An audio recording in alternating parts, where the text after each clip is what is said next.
You're listening to the Cyberwire Network, powered by N2K. Can you help me? 4 most powerful words in social engineering. Can you help me? And if you can use their lingo, you're in.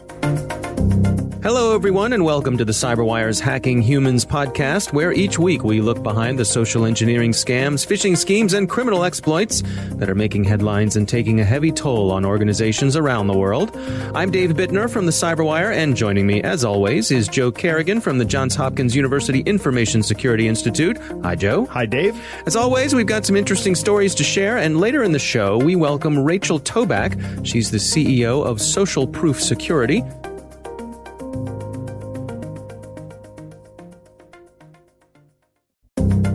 And we are back with some interesting stories to share. Joe, you're up first this week. What do you got for us? Well, last 2 weeks, Dave, I've kind of had very dark stories. Yes, you have. So I'm going to talk about something that's not so dark and maybe lighten it up a little bit. All right. But if you think of a police sting as something, you generally think of that as something that takes a lot of time to set up, right? You may require the cooperation of someone on the inside of the operation. Mm-hmm. You may have to acquire some contraband to use as a prop, and I'll bet that's a lot of paperwork.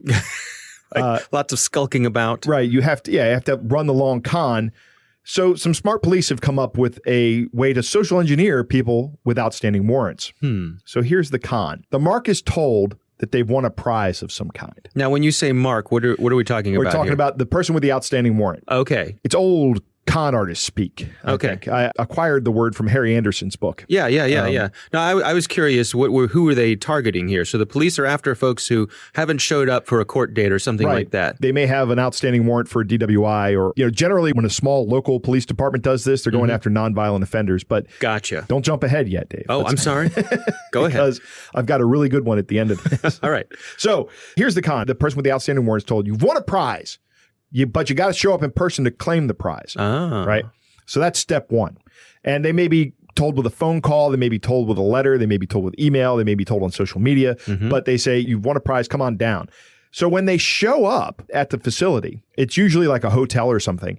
And when they get there, there's like cameramen with cameras and maybe a news reporter going, how you feel about winning this? Right. And the old Publishers Clearinghouse balloons and stuff. Exactly. Yeah. Right. And then they walk in and at the front desk, there's, it's just a table set up with like 4 or 5 people sitting at it. Of course, everybody's sitting at the table as a police officer. And they say, out of uniform. Right. Out of uniform. Right. They're just dressed, in street clothes. They're not uniform police. Right. And they validate the person's identification by saying, well, what's your name? All right, you're on the list. Yeah, good. You're on the list. Let me see some ID and make sure it's you. Right. And everything you would think that a contest would need to do to validate your ID. Right. Makes perfect sense. Right. And then they say, all right, your prize is in that room. Go into that room. And an officer escorts them, not looking like an officer, looking like just some guy in a suit or maybe, and they're like, it's going to be great. It's going to be great. You're going to be so happy. And they walk in to the room, and that's where the uniformed police officers are that place them under arrest. Right. And tell them that they are being arrested for an outstanding warrant. Yeah. And that's the con. Right. And there are videos of this on YouTube. And they're great to watch. And they've been at this for a while, right? This has been something that the police continue to do, but this is something that they've been doing for a while because it works. It does. In 1985, the U.S. Marshals went after some people in Washington, D.C. that had outstanding warrants. And this was great. They told them, you've won 2 tickets to a Redskins game, plus transportation to the game, plus you get to go to a pregame party at this location. So when they showed up, there were agents dressed like Washington Redskins cheerleaders. Oh. Right? And they hugged the winners, in quotes, right. These people. And that was essentially a frisk, right? To make sure that they didn't even... So the bad guy's thinking, oh, this is delightful. I'm getting hugged by a Redskins cheerleader. My dreams have come true, not knowing... And that they're actually being patted down to see if they have they're getting a pat down. Right? All right. I love it. Then they go to the next room, they get arrested. This whole thing works on greed, right? If you're somebody who has an outstanding warrant, chances are you have an outstanding warrant. Right. So you're trying to maintain a low profile. You're looking over your shoulder. Right. That desire to keep a low profile is overcome by the desire for free stuff. Right. Every time. I love it. All right. Well, that's a good one. My story this week comes from the folks at SentinelOne. That's a security company. It's an article they published. It's called The Weakest Link When Admins Get Phished, OS 10.dummy. So Imagine you are a member of a public Slack or a Discord group or any one of those social messaging systems, and you're part of a group that is there for Mac tech support. So you are someone who works in tech support. Maybe you're an admin for a Mac network. And this is a place where you frequent and folks are there. They help each other out. And you happen to reach out for help, let's say for something with you're having some network performance issues. Right. And just when you think that you're out of luck, you get a direct message from one of the group's team admins, and that person has a solution. And the solution says, we've been aware of this issue for a while and we've developed a way around it. You'll need to download and execute this tool with privileges to solve the problem. It's a trap. We'd welcome your feedback on how it goes or if there's anything we need to do to improve the fix. All right? So you download it. This is the solution to all my problems, right? Here I am. I'm in a group of trusted people. They've earned my trust. We've helped each other out over who knows how long. So I will download this script. I will execute it and bam, they've got me. I've given them admin privileges. Because you had to run it with privileges. That's right. Yeah. That's right. So one of the points that they were making in this article was that admins are vulnerable, not dumb. Right. Right? This is not a case. I mean, this is smart people, but it's not a case of them being stupid. It's a case of, like we say, week after week, people having earned their trust. Yeah. Being conned is not an indication of lack of intelligence. It's an indication of being a human. Yeah. And these admins are probably under a lot of pressure from their customers, their customers being internal employees and other people. They're running a network and the network might not be operating well. Right. And here's somebody who has presented them with the fix, right? On a platter. Who among us hasn't done this? You have a problem, something's wrong with your computer. You go out and search for the solution in an online forum. Right. Because chances are someone else has had the same problem. Absolutely. And someone smarter than you or more experienced than you or just who got to it before you has the solution. I've certainly done that many times. And in fact, I've done that with some recent problems with my home computer. But the way I mitigated this risk was whenever I downloaded something, the very next place I went was to virustotal.com. Yeah. And I uploaded it there. Well, to that point, the package that people would download scored a 0 on VirusTotal. Really? Yeah. Yeah. Now, I suspect that's probably been updated since then, but There's always a first infection. Well, exactly. So there was someone who responded to this on Twitter. His name is Remco Verhoff, and he said that maybe to protect users, it would help to, first of all, display admin badges for team admins so that someone can't pretend to be an admin when they aren't, and also disable non-admins the ability to send direct messages to users. So you can only send messages in public in the clear, right? Because why did this need to be a private message? Because if everybody saw it, they would expose it as, hey, whoa, don't do that. Don't do that. But if it was legit, you'd want as many people to be able to find out about it as possible. Right. Right. So there's an interesting flag to be aware of that why would someone be sending a private message? Yeah, that's a good point. Yeah, so it's an interesting one, something to keep an eye out for if you're using these sort of networks for teaming up with folks to solve problems. Just something to keep in the back of your mind that not everyone there is who they say they are, and some people may be up to no good. That's right. Good advice for life. Yeah. Right. All right, Joe, it's time for our catch of the day. What do you have for us this week? Our catch of the day comes from a listener in Dublin. It's Philippe. And he writes, "Hi, guys. I'd like to suggest something interesting from Europe for your catch of the day." All right. So it turns out a month ago, Philippe's iPhone 10 was stolen while he was in London on a business trip. He immediately locked his phone with the Find My Phone feature of iCloud. Right. I'm not an Apple user, so I might be using all these terms wrong. Yeah, that's all right. I won't hold it against you. But yes, you can log into iCloud and basically lock the phone. Brick the phone so nobody can use it. Yep. Right. He said he had some financial information on there, but the criminals were not able to unlock the device because it was secured and then locked with the iCloud feature. Right. He was using Face ID too. Right. So Face ID. Yep. So he has attached an email he received from scammers 2 months later. And I'm going to read the email to you now. All right. Okay. This is allegedly from Apple support. Right. And it reads as follows. "Hi, customer. Your Apple ID will be disabled because of some violated policies. It's important, action required on your account. The following changes to your Apple ID were made on July 10th, 2018. We've noticed that your account information appears to be invalid and unverified. We need to verify your account information in order for you to continue using your Apple ID account. Please open the attached file and verify your Apple ID before 24 hours, or your Apple ID will be disabled. Sincerely, Apple Support.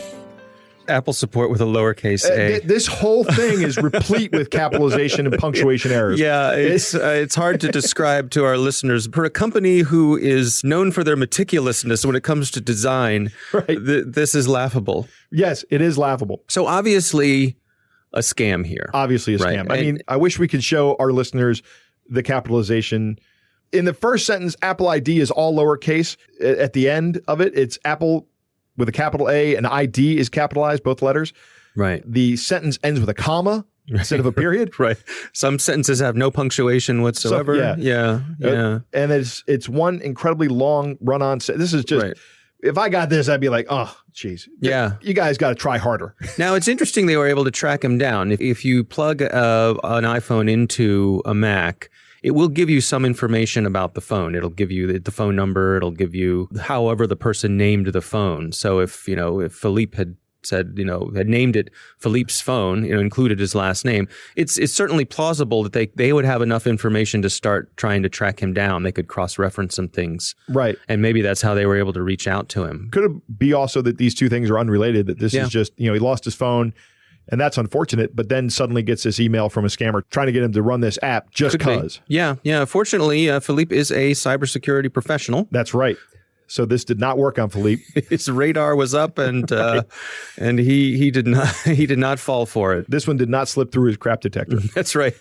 Well, thank you, Philippe, for sending this in. And of course, we love it when folks send in things. So if you have something that you think would be good for our catch of the day, please go ahead and send it to us. You can find our contact information on the CyberWire website. That's thecyberwire.com. And that is our catch of the day. Coming up next, we've got my interview with Rachel Toback.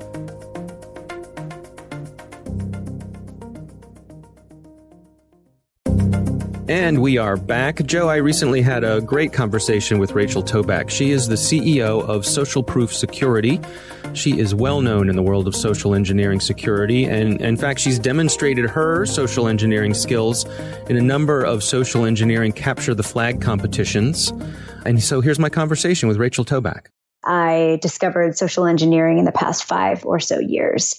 My husband actually, he's a cybersecurity researcher, and he was the person that went to DEF CON. He went first, and he actually gave me a call and told me that I needed to buy a ticket and come to DEF CON and watch the social engineering capture the flag because he could see me doing it one day.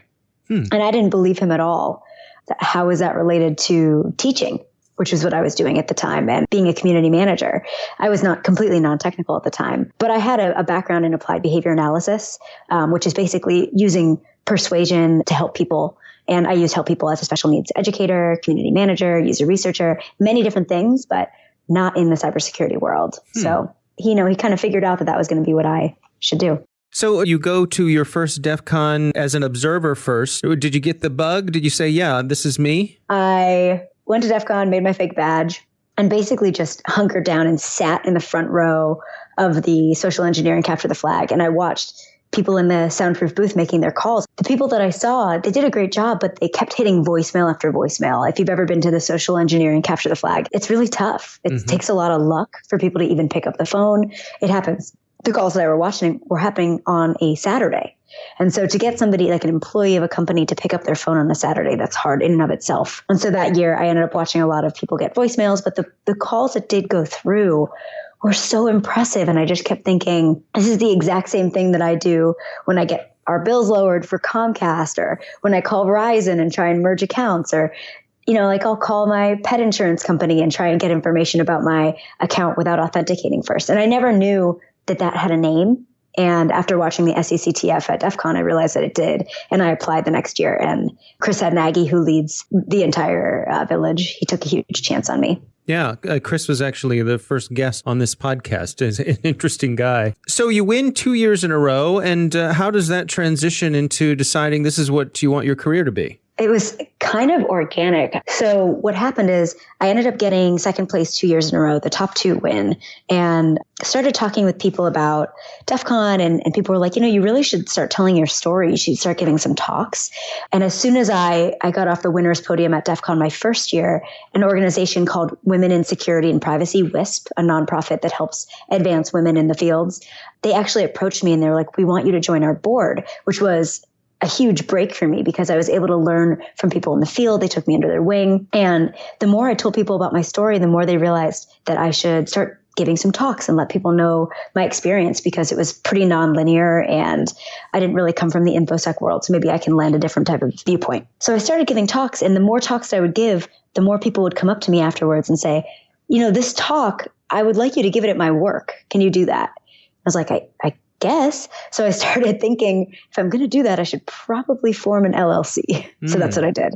And it kind of happened organically in that way, where it started with, just giving talks at people's work and kind of sharing my story, making sure that people understand that maybe you don't look like everybody that you've seen in cybersecurity, or maybe you've gone to a conference before and you walked around and you felt like you didn't belong. But, I felt like I didn't belong before, and I actually do. So there are many different things you can do in InfoSec, and I think it helps people understand that even if there's people that might not look like you right now or sound like you right now, there might be in the future, or maybe you could help kind of start that process. So it kind of started with getting other women involved in cybersecurity, and then expanded from there to pen tests, OSINT work. Now, do you find that there's a mismatch between people's perception of the technical side of cybersecurity and the human and social engineering side? People come and knock on people's doors all the time and say, you need this technical solution. We're going to protect all your data.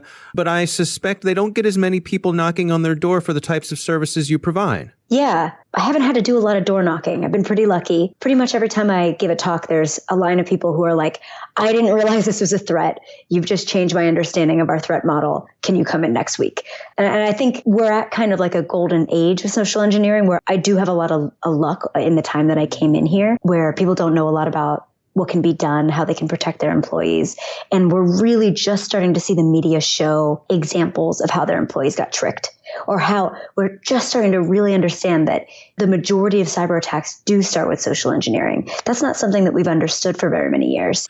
Do you think that the emphasis on social engineering from the bad guys' point of view, could that be the result of sort of a maturation of the defenses on the technical side? If it's harder to get in using traditional technical attacks, how they have to shift their tactics and go after the human side of things? That definitely could be it. If I said that that was definitely true, I'd be lying, because there's definitely no way for me to know exactly that that's the case, but that's a guess of mine. I do think that a maturation in technical security makes it more complicated, but I think that it actually might be that people have always been using social engineering. It's just that now we realize it. In the past, people might not have been really privy or understanding just how many people were walking through their door, giving them calls, reaching out to their employees over social media. It just wasn't widely realized as a thing. I think it could be both of those things, but I think it's also that people are seeing it more in the media. They understand it more as a threat now, and it might not actually be happening any more than it ever was. It's a pretty old tactic, but we know more about it now, so we see it more. Now, when you go in and present to people and do trainings and so forth, what do you witness in terms of people having aha moments? Are there things that people generally don't know about that you sort of shine a light on? Depends on the type of team that I'm working with. If I'm working with a red team, there's a lot of laughter. They're like, oh yeah, that's something that we wanted to try for a while, and working with them to craft some of their next red team exploits. That's always fun. But if I'm working with, say, a finance organization at a big tech company or something like that, there are a lot of moments where employees will stare and then go, oh no. And I see them take their phone out and they start scrolling through their social media, deleting posts. And I think that's one of the most important things, is that there are small things that you can do to understand how much information you're putting out into the world. I think sometimes people don't realize, oh my gosh, I did share that information of where I just traveled, or I did tweet about how I purchased that thing on Amazon, and that really could be used against me. I need to be aware of that. So yeah, people start to take notes. They start scrolling through their phone, going through their email, and they come up to me after the talks and they're like, can you help me figure out what to scrub on my Instagram? And that's like one of the most fun things to do after a talk is just sit with 5 people and help them figure out what to scrub, or walk through, here's what I would do with this information. Here's how I would build trust with you, knowing that Alex is your best friend at work. Here's what I would pretend to say over the phone. What do you suppose people's biggest weaknesses are when it comes to having these methods used against them? Humans in general have an inherent willingness to trust people who sound like they know what they're talking about. So if I come from a place of authority, I don't have to ever raise my voice or sound mean. My voice sounds exactly like I'm talking to you right now. And if I can come from a place of that authority, then people are more likely to comply because they're trusting. And I think that's a part of human nature. We want to be empathetic. If the person on the other end of the line is saying, hey, work with me here, you're likely to do so. And that's not a bad thing. I wouldn't want our culture to get to a point where we can't have that empathy or that EQ or that trustworthiness with each other. But the thing that I try and highlight with my trainings is we need to be politely paranoid. We don't need to question every single thing that happens in our lives. But if we notice something feels a little off, if we have that feeling of, this feels weird. Now they're asking questions that are a little more personal. We don't have to feel crazy for stopping the conversation mid-conversation and saying, you know what, you're starting to ask me some stuff that I don't want to answer. I'm not allowed to answer that. And I think one of the biggest challenges is that human beings are reciprocal. We know this from Cialdini's principles of persuasion. They're reciprocal and they rely a lot on commitment and consistency. And so if you start telling me information over the phone, you're highly unlikely to stop if it's already been 20 minutes. But I help kind of give people a different way out, give them some phrases that they can say so that they don't need to continue or they don't need to feel crazy. They're not bad people if they need to question things or people walking through their doors. And what do you find in terms of the effectiveness of training? How effective is it? Are people receptive? And what sort of tools do you provide them with, as you say, to not walk around being completely paranoid, but also having their guard up, I guess dialing it in an appropriate sort of way? Every organization that I work with is slightly different. If I'm working with a bank, a large financial institution, they need to be a little bit more paranoid than maybe a mom and pop shop, right? Their threat model's a little different. So we tend to work with them and make it specific to who they are and the types of calls that they might get, emails they might get, people who might try and walk through their door. We found that the most effective thing to do is to actually put people in the place of a hacker for at least 30 minutes. Give them a target. Give them a chance to think about, what information would I look for? How would I go after this person? What phone number would I call? Oh, I would find it from their business card on their Instagram. Oh, got it. I should probably scrub mine.